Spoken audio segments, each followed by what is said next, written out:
माँ लक्ष्मी जी व्रत कथा। माँ लक्ष्मी सुख समृद्धि और धन की देवी हैं। जब लक्ष्मी माता जी का व्रत किया जाता है तो लक्ष्मी माता जी की कहानी सुनकर व्रत पूरा किया जाता है। लक्ष्मी माता के व्रत को वैभव लक्ष्मी व्रत भी कहा जाता है। वैभव लक्ष्मी व्रत शुक्रवार के दिन रखा जाता है। इस व्रत को स्त्री या पुरुष कोई भी रख सकता है। लक्ष्मी माता का व्रत रखने से सुख समृद्धि और धन की प्राप्ति होती है। दिवाली वाले दिन लक्ष्मी माता का व्रत किया जाता है और लक्ष्मी माता की कहानी सुनी जाती है। ऐसी मान्यता है कि इस दिन एक गांव में शाहूकार रहता था। शाहूकार के एक बेटी थी। वह हर रोज पीपल सींचने जाती थी। पीपल के वृक्ष में से एक लक्ष्मी जी प्रकट होती थी और चली जाती। एक दिन लक्ष्मी जी ने शाहूकार की बेटी से कहा, तू मेरी सहेली बन जा। तब लड़की ने कहा कि मैं अपने पिता से पूछकर कल बताऊंगी। साहूकार की बेटी ने घर जाकर अपने पिता को सारी बात कह दी। तब उसके पिताजी बोले, वह तो लक्ष्मी जी हैं, अपने को और क्या चाहिए, तू लक्ष्मी जी की सहेली बन जा। दूसरे दिन वह लड़की फिर गई। तब लक्ष्मी जी पीपल के पेड़ से निकल कर आई और कहा, सहेली बन जा। तो लड़की ने कहा, बन जाऊंगी, और दोनों सहेली बन गई। लक्ष्मी जी ने उसके खाने का न्योता दिया। घर आकर लड़की ने माँ बाप को कहा कि मेरी सहेली ने मुझे खाने का न्योता दिया है। तब माँ बाप ने कहा कि सहेली के जीमने जाइयो, पर घर को संभाल कर जाना।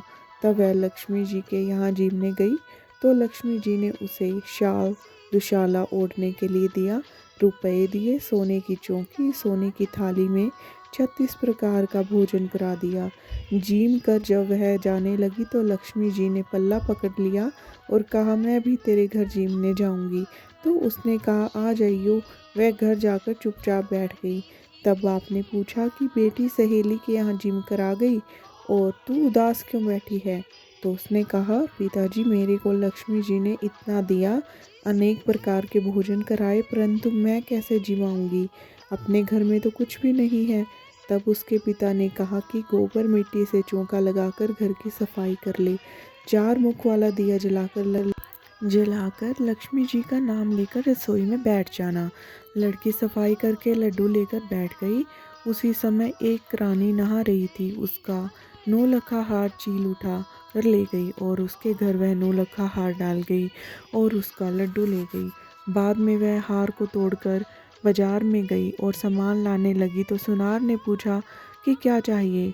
तब उसने कहा कि सोने की चौकी, सोने का थाल, शाल दुशाला दे दे, मोहर दे दे और सामग्री दे दे, 36 प्रकार का भोजन हो जाए, इतना सामान दे। सारी चीज़ें लेकर बहुत तैयारी करी और रसोई बनाकर तब गणेश जी से कहा कि लक्ष्मी जी को बुलाओ। आगे आगे गणेश जी और पीछे पीछे लक्ष्मी जी आई। फिर चौकी डाल दी और कहा, सहेली चौकी पर बैठ जा। तब लक्ष्मी जी ने कहा, सहेली चौकी पर तो राजा रानी के भी नहीं बैठी, किसी के भी नहीं बैठी। तो उसने कहा कि मेरे यहाँ तो बैठना पड़ेगा। फिर लक्ष्मी जी चौकी पर बैठ गई। तब उसने बहुत खातिर की, जैसे लक्ष्मी जी ने करी थी वैसे ही उसने करी। लक्ष्मी जी उस पर बहुत खुश हुई। घर में खूब रुपया एवं लक्ष्मी हो गई। शाहूकार की बेटी ने कहा, मैं अभी आ रही हूँ, तुम यहीं बैठी रहना, और वह चली गई। लक्ष्मी जी कहीं नहीं गई और चौकी पर बैठी रही। उसको बहुत दौलत दी। हे लक्ष्मी जी, जैसे तुमने शाहूकार की बेटी को दिया वैसे सबको देना। कहते सुनते हुंकारा भरते अपने सारे परिवार को दियो। पीहर में देना, ससुराल में देना, बेटे पोते को देना। हे लक्ष्मी माता, सबका कष्ट दूर करना, दरिद्रता दूर करना, सबकी मनोकामना पूरी करना। यह थी लक्ष्मी माता जी की कहानी। आपको अच्छी लगी होगी तो प्लीज़ लाइक एंड कमेंट ज़रूर करना और चैनल को सब्सक्राइब करना मत भूलना। Thank you.